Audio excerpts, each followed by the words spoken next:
Hey, Miyagi here. So what you're about to see is a full-length tutorial from my Synthesis and Sound Design Masterclass course. What I'm going to show you is how to create this sound.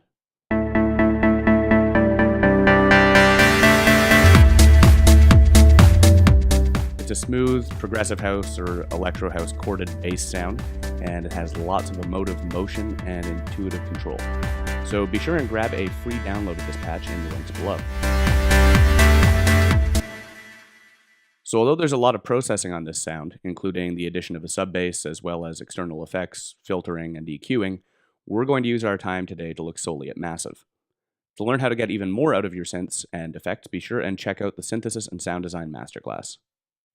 So, before we get into the patch creation, we're just going to switch the oscillator phases to restart via the gate, which will give our sound much more punch. Now that we have that done, we can start getting into the patch. First, we're going to set up our oscillator section, and we're going to use some traditional analog style oscillators for this sound. Oscillator 1 will be the square saw, with its wavetable set to a little over halfway. Oscillator 2 will be the pulse saw PWM, with the wavetable set almost all the way over to saw, but with a little bit of pulse remaining. We're going to set the pulse width at almost full, which leaves the output of the wave skewed quite a bit and sounding a little gritty. Oscillator 3 will be the square saw again, with the wavetable position set mostly to saw and the intensity rolled down a little bit. So now let's have a listen to our oscillator section. So this sound really is defined by what it sounds like when the filter is open all the way. And now we're going to tune our oscillators to get a rough idea of what we're going to work towards before we start sculpting with the filters. So let's bump oscillator 1 up 7 semitones and drop its volume a tiny bit.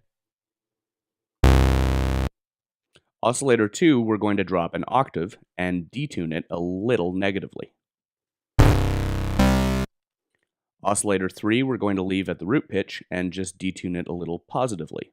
So now we should have a pretty huge sound with a very wide range of frequencies.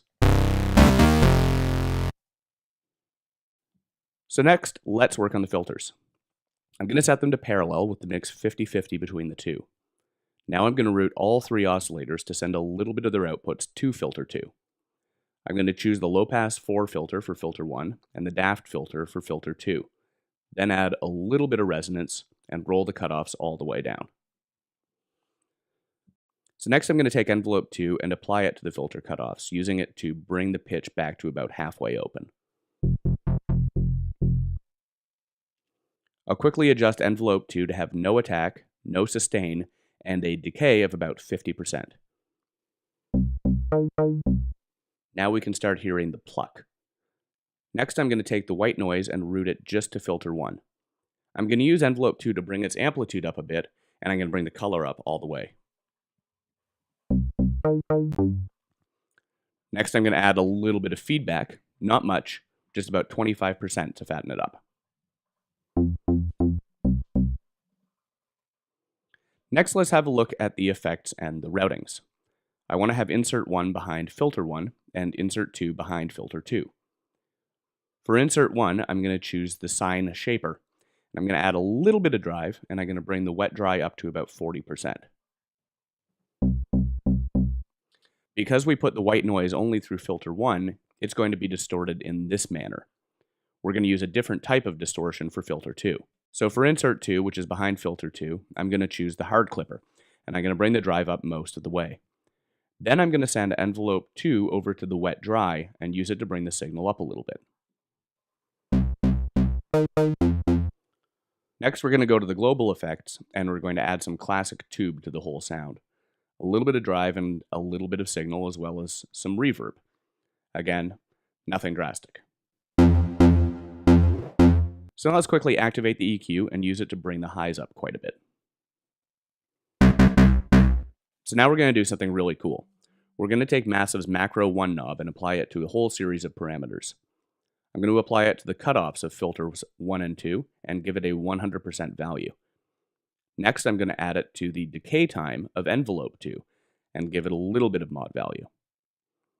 Finally, I'm going to add it to the sidechain slot on insert 2. This means that envelope 2's effect on the wet dry will now be controlled by the signal from macro 1. More macro 1 means more envelope 2 going to the wet dry.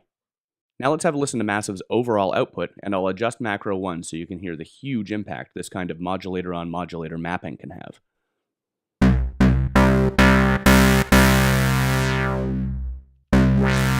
So now let's have a listen to the whole thing with the sub bass, external effects, external EQing, filtering, etc., and the beat.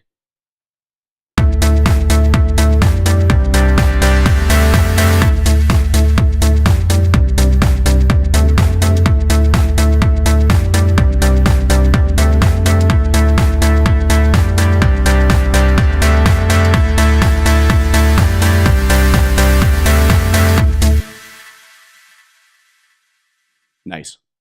So, as I've mentioned, I've done a fair amount of extra processing on this. It's totally integral to the overall sound, and it really helps it go from sounding good to sounding professional.